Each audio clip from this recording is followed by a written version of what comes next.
first question that I have for you is, because again, you have achieved quite a level of success in your career, and I wonder if your definition of success has changed since the beginning, since when you started.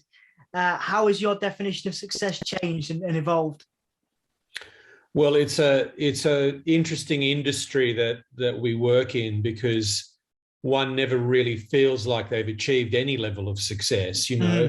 Every time you make a film, you're starting from ground zero, basically. It's just the way the industry is. When I was younger, starting off, I thought I'd look forward to the day when it became a little easier to make movies. All I've ever wanted to do is to make movies. I don't want to be a billionaire or anything like that. I just want to be able to make my next film and not have to run around my tin cup in hand each time looking for someone who's going to drop some pennies in there, But unfortunately, it is the same process each time. I always hate saying this stuff because I don't want to disillusion anyone, because there are obviously great rewards to being a filmmaker and being an artist, but it's a long climb, and you just keep climbing every time you make a film. You never seem to get to the peak. I don't know, maybe if you were like Steven Spielberg or someone like that, I'd feel differently, but for 99% of us, it's hard work, and you got to keep at it, basically. Yeah, absolutely. And I do wonder, obviously, as a extension of that, when you look back at the success of say, The Crow, I, Robot, Dark City, etc., do you find yourself, because a lot of people I work with in the creative industries, they measure themselves against past successes. Now, I wonder if you ever find yourself doing that, or is it something that you kind of, you like to, leave behind, really? I like to challenge myself, and so I like to try different things each time. If I'm, if I feel like I'm going over the same ground, it's not as satisfying to me as exploring new terrain. So I do try and approach things differently. I mean, filmmakers are sort of, we have certain preoccupations, certain ideas that keep resurfacing. So you're sort of doomed to tell the same story in different ways each time.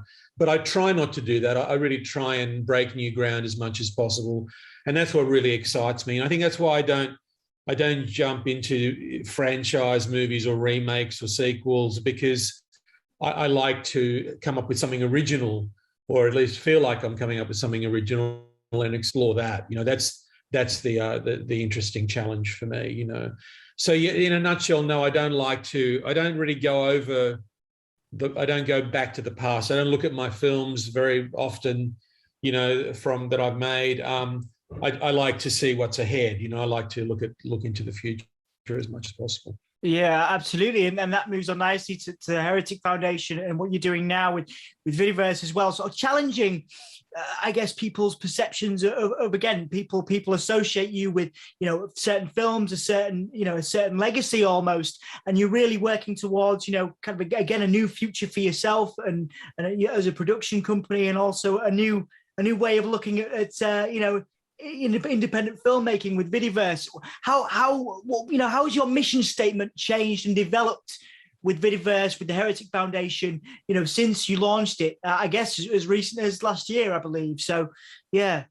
Well, I mean, I haven't changed that much, really. I'm still the same guy who was making films when I was 12 years old. It's just the industry has changed. That's what I blame. I blame the fact that the industry has evolved into a beast and I'm talking about the mainstream Hollywood industry now, that is one that serviced my imagination and what I wanted to make maybe 20 years ago, but now not so much. Now original fantasy, science fiction storytelling doesn't work anymore. Every time something comes out and a new film comes out that is an original story, we all pray and hope that it's going to work, and sadly they never seem to work. Audiences just want to keep going back to the Marvel and DC movies and the sure bets, and unfortunately that encourages studios to just want to finance those. So for a guy like me who, you know, my wheelhouse is the original science fiction, that's really what I want to be doing.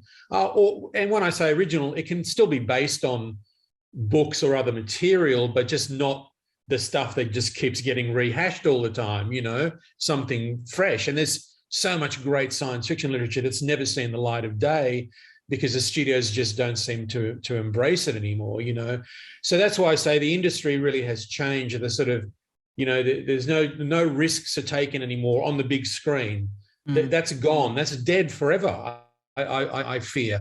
And so I had to kind of come up with a new way that I could still tell my, you know, my level of imaginative storytelling, original storytelling, and still do it to the level that I need, because, you know, building worlds is a expensive prospect in film. So I've tried to retool the way films are made and the way they're distributed to support imaginative original filmmaking, but on a lower budget, on a lower level, and without sacrificing any of the quality or the imagination. And, you know, touch wood, but I think I'm slowly getting to that point, you know.